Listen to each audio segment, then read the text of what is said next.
sent to safeguard the Malian capital.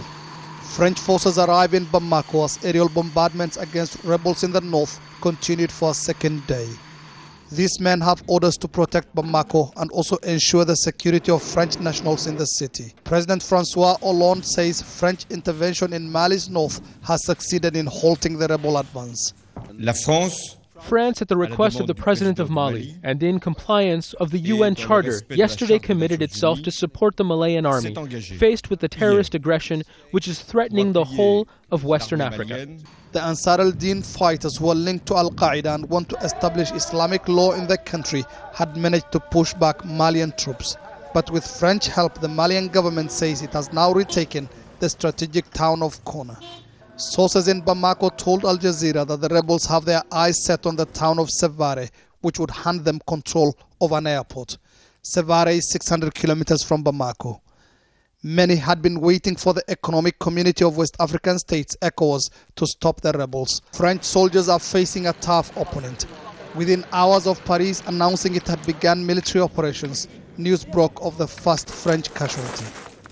In the intense fighting, unfortunately, one of our pilots was killed. He was sent to the closest medical centre before dying of his injuries. Despite this, France says it's confident it will defeat the rebels and help pave the way for an ECOWAS intervention force to come in within days. ECOWAS has now authorized an immediate deployment.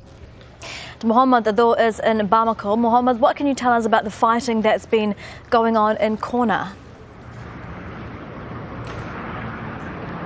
Well, Elizabeth, there's been heavy fighting reported around the town of Kona overnight.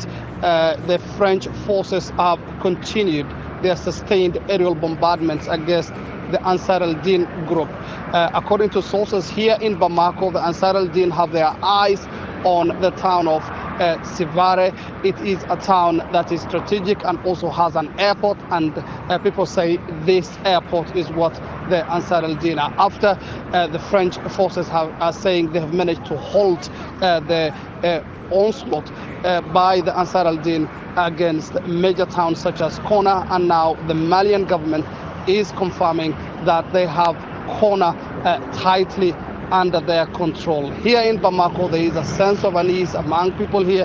There's very little information coming from the battlefront, but people have been asked by President Jankonda Traore that they should help the military. They have been asked to present to the military any property of theirs, including vehicles and even buildings that the military might need to carry out successful attacks against the Ansar al-Din fighters.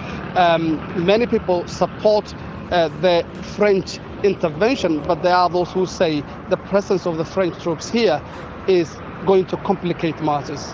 All right, Mohamed, and what do we know about the civilian casualties while this fighting is going on?